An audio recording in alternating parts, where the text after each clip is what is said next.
I am Pliny Sukumani, a historical reenactor and historian. In this one video series, we'll be looking at the ideas in the book Education for Humanity. Today, we'll be talking with Simenon Honoré, who is the author of the book and also a historian. Welcome, Simenon. Hi. Well, today, with Simenon, we'll be looking at the different approaches in studying the human story. We'll be looking at the English king, Richard III, and we'll be looking at the three different approaches in helping us in having a more holistic and rounded understanding. These would be the global context, the mentalité, the worldview of the people of the time, and also the constituent strands that forms a person's character. Simenon, may I begin by asking you, what was the world in which Richard III lived? Can you describe the global context at the time? Well, indeed, if you look at the map here, you'll see, first of all, that he was born on the eve of two significant events in European history. The first was the end of the 100 Years' War. You can see that the English were driven out of France, apart from a small foothold in Calais. We say it's the end. Of course, they didn't know that at the time, and there were one or two attempts, perhaps slightly half-hearted, to invade France again by his brother, Edward IV. So that's one key event, the wars with France. Richard, we know, was keen on pursuing the war. So it wasn't just Henry VII that was relieved as a result of the Battle of Bosworth, it was also the French. And then the other event, and we can see this on the map, is to do with the expansion of the Ottoman Empire, the Ottoman Turks. In 1453, the year after he was born, they took the great Christian city of Constantinople, marching through the Balkans, and their main center of resistance was the Christian kingdom of Hungary, ruled in those days by the great Renaissance king, sometimes called the Raven King, Matthias Corvinus. And we know that Richard knew about him. Indeed, Richard himself said he wished his kingdom had been on the borders of the Ottoman Empire, so he could fight too. So that was something he was very aware of. The other curiosity is that he was a contemporary of Vlad the Impaler, ruler of Wallachia, what is now southern Romania. And interestingly, both Richard and Vlad, over a period of time, partly through the work of their opponents and partly through historical fiction, have been turned into monsters over time. So there's a curious parallel there. If we look more widely at the map, we can see that Richard might have been aware of Ethiopia, and they tended to call the whole of Africa Ethiopia in those days. Certainly Africa had an influence on the European economy, gold in particular. And then what he would have called Cathay, which would be modern China or the remnants of the Mongol Empire. So that's the world of which he was aware. And then beyond that, and for this we need to move west to a continent, of course, that he would not have been aware of. We look at the Aztecs and the Incas, both empires rather at their height when he was alive. So that would be a world he didn't know about, but was to be discovered by Europeans in the years following his death. So that was his world. And then there were a couple of developments of significance, both of them coming from China. One was the development of gunpowder, and the other was the printing press, which took off in Europe about this time. Okay, thank you, Simenon. And you told us about these new developments, and can you tell us a little bit more? What was Richard's attitude towards these new ideas and new developments coming?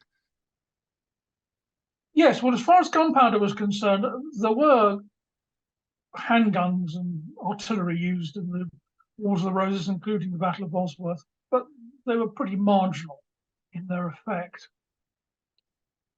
Unusually, Richard's attitude towards the printing press was at variance with most rulers, and in particular the church, who viewed the printing press with considerable alarm.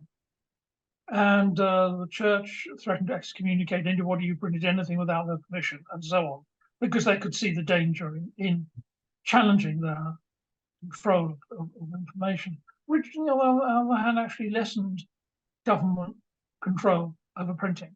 So he rather welcomed this innovation. Okay, thank you, Simon. And can you tell us a little bit more about the mentalité or the worldview that somebody like Richard III would have had? And also, what was society's expectation of somebody in his position as a king? So I think the first thing I'd want to say is that although we study Richard as an individual, he wouldn't have seen himself in that way. He would have seen himself as part of the York family, with all sorts of obligations and expectations put upon him. His great uncle Edward had been a hero at Agincourt. His father had been a war hero. Indeed, his father had been one of the most prominent political leaders of the land, and yet was to be executed as a traitor along with his older brother. So there's a whole weight of expectations on him of redeeming the fortunes and reputations of the House of York. Then there was the question of his scoliosis. Now, he probably successfully concealed it while he was alive. Scoliosis is a curvature of the spine, not a hunchback, but a curvature of the spine. And it would have become increasingly painful during his teenage years. He would have interpreted this as either a punishment or a test from God. And we know he was extremely pious. What we also know, thanks to the experimental work done with Dominic Smee, who is somebody alive today who has scoliosis, and who very bravely helped with this, is that if you are in armor and on top of a horse, and don't forget in those days, the saddle of the horse was supported, it was quite high, supports on either side, all the effects of the scoliosis went. So you could argue that Richard had an inbuilt propensity to be at war. It's where he would be free in armor on a horse.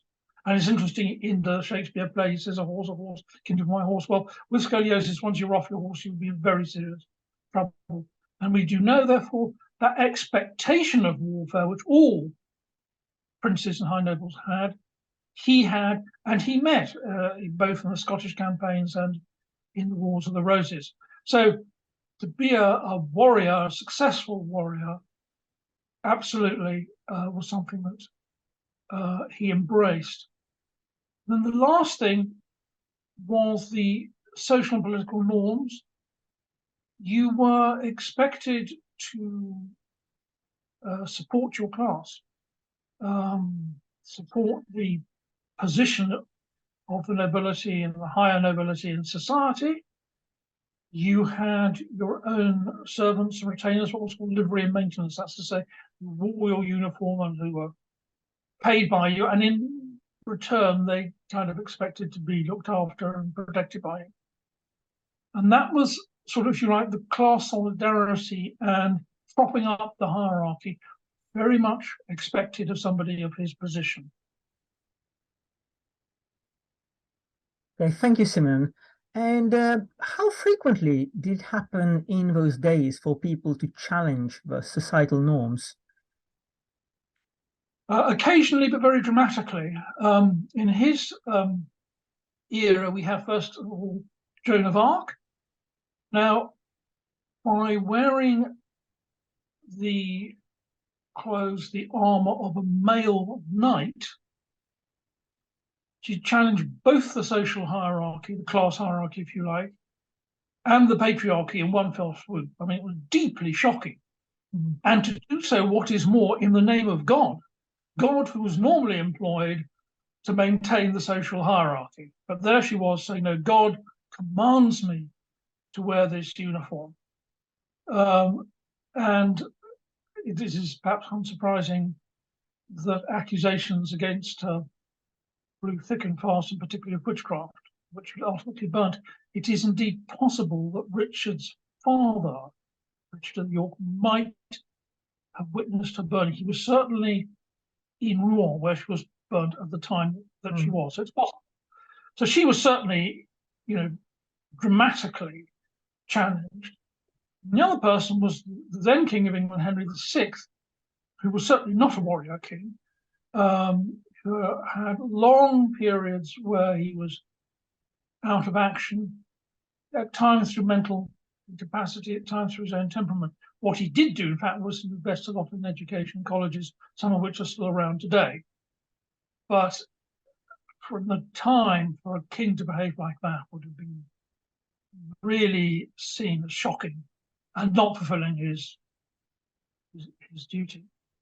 And the third person who challenged social norms was Richard himself. Okay, thank you, Simon. And how did he challenge these social norms? Well, it was mainly through the administration of justice. A noble was a justice of the peace in their own right, and as I said, it was expected that they would back their own servants and back their own class. Mm-hmm. But Richard seemed to be more interested in administering justice based on the merits of the case rather than the social background of the plaintiffs. So we get an example of a tenant farmer called John Random. And he goes to Richard, interesting that he does in the first place, complaining about Sir Robert Claxton, who was basically pushing him off his land illegally. Now, Sir Robert was not only a knight of the Shire, he had two relatives working for Richard. So Sir Robert would have expected Richard to back him. That was the done thing. But Richard doesn't. He looks at the merits of the case and he says, no, this guy is perfectly correct, this mere tenant farmer, and he tells Sir Robert not once but twice to get off his land. And there are several instances of Richard doing it. Now, with 21st century eyes, we may think, well, that's really good. To the eyes of the time, it undermined that sense of solidarity with his peers, and it made him very popular where he governed in the north of England amongst the common folk and what were then called the middling sort. But amongst the higher nobility, not so, and it may have contributed to his defeat in Bosworth, that the higher nobility simply didn't trust him. Yeah, their old, unjust, and corrupt practices were seen under threat. So, yeah, in that very important way, Richard broke the social and political norm.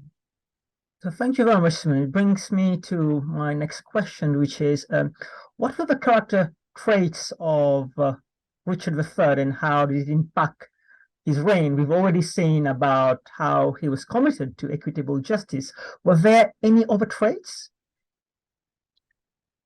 I think in general, he was not much given to compromise. He had a very strong sense of virtue. He, for example, when his brother was bought off effectively by the French king in his military expedition, Richard was disgusted and refused to attend the treaty. The other thing is curious trait which could be interpreted in two ways, either that he was very devious and two-faced, or that he was rather naive. And It's happened several times, but I'll just give you one example. When his brother rather unexpectedly died, his son, Edward V, became king, and he was escorted to London by Earl Rivers. Earl Rivers was brother of the Queen. Anyway, Earl Rivers and Richard were supposed to meet up, which indeed they did. And it's reported they had a very convivial evening, lots of booze, blah, blah, blah, blah, chatting till late. Go to bed. Next morning, Richard arrests Earl Rivers. Okay. Now, in the sort of traditional Shakespearean view, this shows how utterly devious the man is and two-faced and he can't be trusted. What we know, however, is that in the early hours of the morning, Richard was visited by the Duke of Buckingham, who turned up. And it may be, we don't know this, it may be that Buckingham brought with him news of a plot, which certainly existed, of the Woodville family, that's Queen Elizabeth, Earl Rivers and the rest, to depose Richard from his place as Lord Protector, which is what Edward IV had asked in his will. So it was either a case that he had trusted Earl Rivers rather naively and suddenly the penny had dropped and so he turns on him, or you can say that, well, that just shows he's devious. It's up to you, but it's happened quite a lot in Edward's reign. Okay, thank you, Simon. And do you feel like there have been big changes in Richard's character over time and during his reign as well? I think that trait that I've just described became more pronounced. Okay. Mentioned the Duke of Buckingham turning up. Now, Edward IV thought the Duke of Buckingham was no good and untrustworthy, and even though he was a royal duke, he wouldn't have him at court. But Richard trusted him. He was his right-hand man. And then the Duke of Buckingham, true to form, rebelled against Richard. Mm. And Richard was aghast. And we have this angry handwritten note from Richard about how this man was the worst of the worst. And it clearly shook him in a personal way. And I think Richard became more and more aware about just how many enemies he had. And there were an awful lot of them. So not just the Tudors, but within the Yorkist family and higher nobility. So yes, I think he became more paranoid, more suspicious as time went on. And indeed, the Duke of Buckingham was caught and executed. Okay. Thank you very much, Simon. And I think what we can see today is that prior to the conversation, my feeling was of Richard III was one that was kind of tainted with the mystery of the princes in the Tower, and also by Shakespeare play. And we need to remember that Shakespeare was not a historian. He was much more interested in creating the drama. And today, by looking at the strands of his character and also at the mentality of the people of the time and that of Richard, what emerges is an impression of a person who is far more complex than one would tend to think. And also a person who could be callous, but a person who would also could be generous and who wouldn't be happy as well in challenging society's norms. One last thing which I found really interesting is the parallel you mentioned earlier between Vlad and Richard III, and how both their legacy and their rule was darkened by people afterwards, usually because they were on the losing side. And this parallel would have been lost to me if we didn't know about the global context. So thank you about that. And I think this brings us to the end of our little chat today. Well, thank you for the insight today about the ideas in the book, Education for Humanity. There is another video about Napoleon in this series. And in the meantime, if you would like to find more information, please don't forget to visit educationforhumanity.co.uk. That's educationforhumanity.co.uk. Thank you.